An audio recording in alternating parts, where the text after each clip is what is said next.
Hey, I'm Dr. Pilet, and I want you to think about this phrase I have. In fact, I've got a whole chapter in the book, and it's, are you a human doing or are you a human being?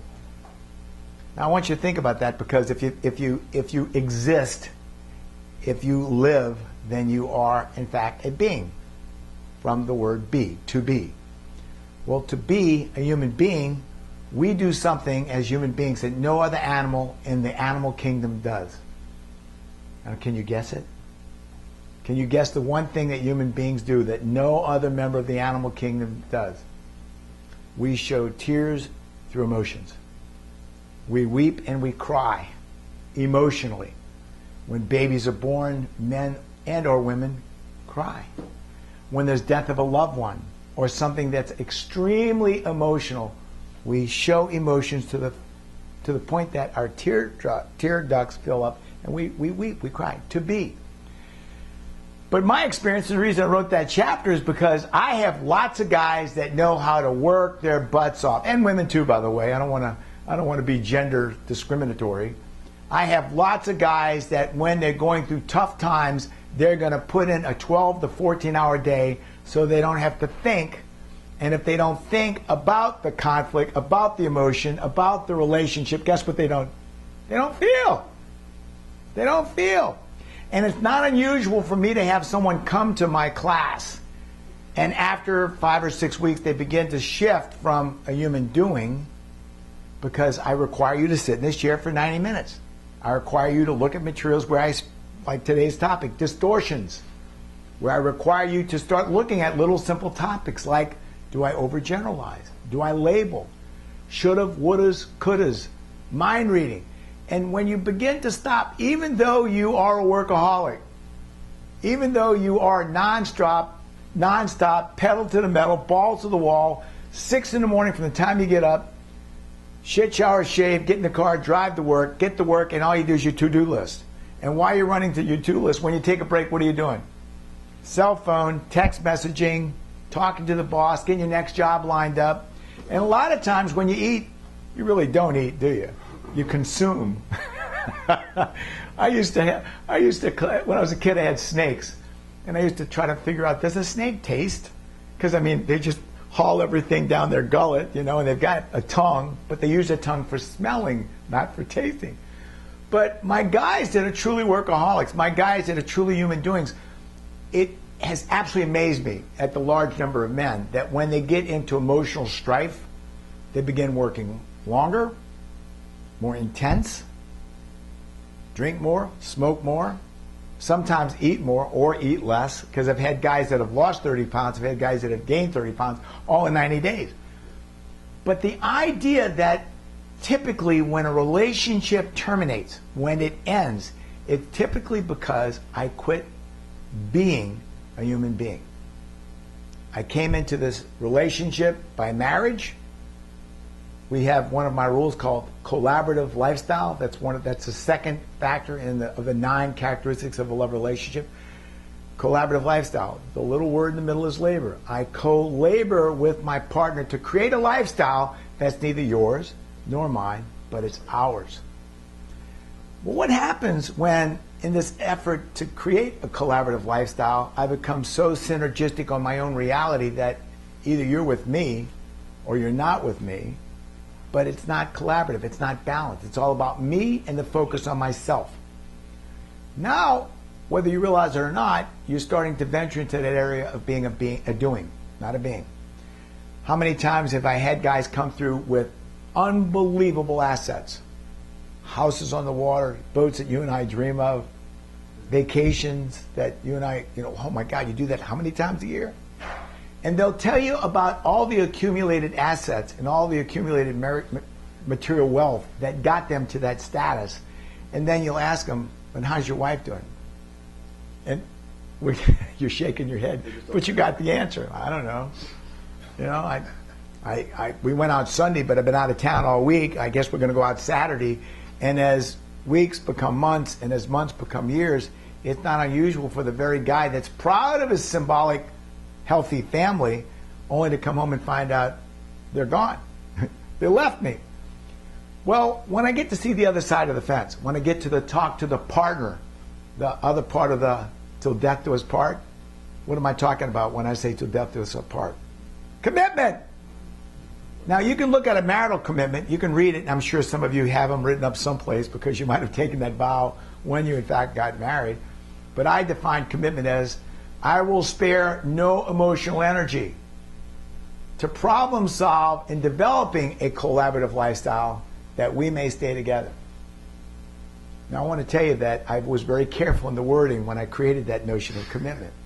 Because the problem solving I'm doing and the idea of sparing no emotional energy, often men, as you guys, look at me with a certain amount of, you're inquisitive, like, what the heck does Dr. Pilet mean by spare no emotional energy? What I'm talking about is if I am willing to go to a therapist, then there's no holes barred here. I'm willing to talk about everything. I'm willing to discuss anything in my life that has happened. Understand, I'm willing to discuss anything in my life that has happened that's preventing me from developing an emotional relationship with you. That doesn't mean you have to go sit with a therapist and talk about things that have nothing to do with your relationship. But what it does mean is you've got to pull down those boundaries and you've got to exercise freedom of will to discuss anything in your life that prevents you from developing a collaborative lifestyle. Notice I said commitment. I will spare no emotional energy to problem solve in developing a collaborative lifestyle that we may stay together. But the same guy that wants to talk to me about how miserable he is because she, wait, ready? She left me. Doc, you're not going to believe this. What? She left me. I don't understand. We have a nice house. We have a great boat. We have great kids, go to private school. We got vacations everywhere. But she left me. Now when I get to talk to her, often I'll get from her, I left years ago. I left emotionally. I realized that the kids were at transitional stages. You know, kids, as they get older, they take it hard when mom and dads break up. And a lot of times I'll find that men will say, and women, by the way, we're going to stay together till the kids are in their teens. They make this rational, cognitive decision. By the way, distortions, which one is it? Emotional reasoning. I'm going to stay married to you even though I hate you. I'm being extreme. I'm miserable. But then there's the girlfriend who says, why are you miserable? You got a nice house. You got great vacations. You got a beautiful... Why are you miserable? Well, he's never here. So? And then we'll use this, if you will, these examples of, well, my husband's here all the time and I hate him. And we're staying married.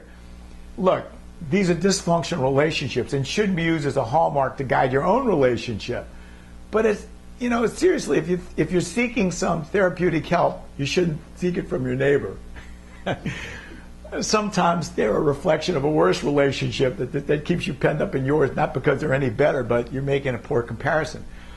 But the idea, each of us has to look at ourselves in the mirror. Am I a human being or am I a human doing? Have I got so invested in the idea of supporting the materialism of this family? Supporting the house note, the car notes, all these wonderful, extravagant, you know. I don't know, have you all ever heard the term minimalist? You know what it is to be a minimalist? You only lost shit like just like a room.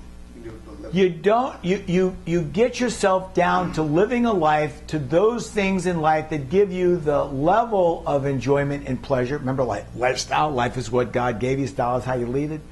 But your lifestyle isn't pulling you behind a truck, which is a 60-hour work week. Your lifestyle is kept to conformity within what it takes for me to comfortably have balance. You know, we talk about the 4 R's, roles, rules, rituals, and routines, the 4 R's. And this presentation, I don't want to get into that, but I do want to get into roles, rules, rituals, and routines. Roles. My role as a father is not the same as my role as a husband. They're not. And you might consider yourself a really good father, but you really might be a poor excuse of a husband. And I get a lot of men. We just saw a little bit of a movie just a second ago where he tried to show to his wife, look, I'm such a good father that you should consider me a good husband. That's role confusion. But we also have other roles. Some of you guys are carpenters, plumbers, doctors, electricians, airline pilots, managers of large corporations. Those are roles you play. But what happens when the role you play is so disproportionate to your other roles that you're never home?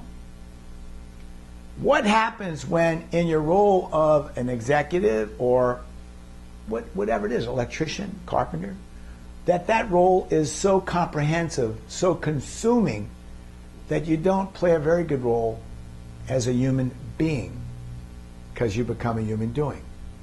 So when I ask you to think about this notion of are you a human doing or are you a human being, there's got to be balance, isn't there? Got to be balance. The doing that manifests prosperity has to be controlled to such a point that you don't give up your emotional well-being, your ability to feel. Now, I don't know how you guys are. I know that I spent a lot of time in the military, and I can tell you that when I came back from overseas and my partner had already moved out and was living with someone else, it was a time when we didn't have text messaging and media.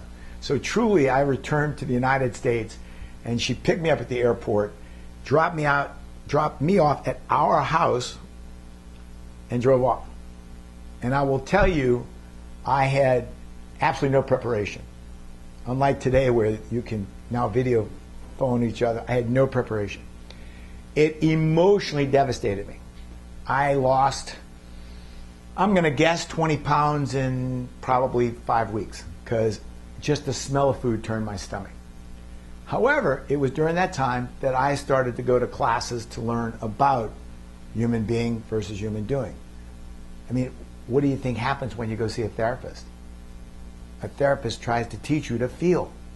And a lot of times we're so misguided. You know, I am a professional therapist in the state of Florida, and I'll tell you, sometimes my guys are so emotionally disoriented. They're weeping and they're crying, but they can't get their mind together because they don't understand what happened.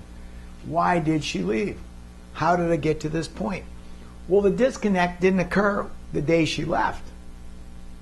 The disconnect occurred months before. You know, I didn't just fall out of love with you today. I fell out of love with you a year ago. But I needed to pick a time to leave. And the time that came just happened to coincide with you being gone 6 months. See, that was something else I learned. That when relationships are in trouble, they're not in trouble for today. The end result today was precipitated by events that started a long time ago. So when I start to reconstruct, am I a human doing, or rather, when I start to make comparisons, am I a human doing versus human being, there's another expression I love to use, and that's the straw that broke the camel's back. You ever hear that? Now, I don't mean to be deceptive, or I don't want to puzzle anybody, but there's a lot of logic to that. That's the straw that broke the camel's back. There was a time, I think in the United States, we all know we used to load up mules and donkeys to carry loads. You know, 100 years ago, you just put anything you could. Why? Because they could walk on rough terrain and they could carry everything you needed. Well, how much of a load do you put on a donkey? As much as it can take without breaking a bone or fracturing. Well, there's another part of the world where they use camels. Now, in that particular area, true story, I just saw this on National Geographic, they use camels to go out 100 miles into the desert where there was a salt lake at one time that had completely evaporated. And all that was left behind was the salt. It was a very, very remote, very, very hot part of the desert, but the salt was of such a purity and such a mineral makeup that it was not available anywhere else in the world. Now these guys would take camels, go all the way to this remote area, break the salt into blocks, load it onto the camels, and bring it back and sell it. To them it was very profitable. I mean, what does it cost for a camel? Camels can drink apparently not a great deal of water and go on forever. But how much salt do you put on a camel? As much as you can to get that camel back, because they make more money by carrying more load. So think about it. That was the straw that broke the camel. That was the 1 ounce I put on that camel that I shouldn't have. Think about emotional relationships. I pushed it too far. I pushed it too far. I scorecarded too much. Scorecarding. The list of things that I remind you of that you've never done, that you've never made amends for. Scorecarding. We all do that, don't we? Oh, guess what? Give you one more better than that. You can't drive the car forward if you keep looking in the rearview mirror. So if you're in an antagonistic relationship where you've lost a sense of being a human being, you're emotionally disconnected, you're working long hours, you're not available, you're never there, you have all these material possessions, but what's missing is I married a person, not a time clock. I didn't marry a checking account. I married someone that was here to enjoy life. The other night, I'm out on I love live music, and I'm out dancing on St. Pete Beach. I get goosebumps when I hear great music. And there's a part of me rationally that looks at the guys playing, and I'm caught up. How do you play music that well? Well, that's a human doing. The guy playing the music is just doing what he knows how to do. But the music he makes, that's a being. I feel, I get goosebumps. I love to dance. I love music. And yet, he may be doing a job for money so he can go home and pay the bills. I'm there just to enjoy the inspiration. I'm there just to enjoy the harmony, the emotions of good music. Relationships are the same way. You may be working your ass off to pay the utilities and the plumbing and all this kind of stuff, but I'm there for your music. I'm there for the way you make me feel when I come home and we're together and we spend emotionally intimate times together. That's what it's about. Commitment. I will spare no emotional energy to problem solve in developing a collaborative lifestyle that we may stay together. If emotions are absolutely manifested as a priority, people don't get divorced. People don't divorce. No one divorces if your emotions are aligned with developing a lifestyle that they stay together. But we do get divorced when you become routinized, ritualistic. I got to go to work. I'm leaving early and coming home late. It's a Friday night. I'll be home at 10. I got to work tomorrow till 2. Sunday's a church day. We'll go to church, and you take out all that meaning. The straw that broke the camel's back is not typically the problem. Somewhere along the line, this relationship started accumulating negative energy a long time ago. And if you will, I'm kind of back to where I started, which is when people come to see me, they'll usually tell me about all they've done to make it work, but they're not understanding the reason you're here is not because they left you today physically. The reason you're here is because 6 months ago, the emotional relationship started to end. And where did that start? Can you put a label of that? Hey, I hope you've enjoyed this little bit. Are you human doing versus human being? I'm Dr. Pilet.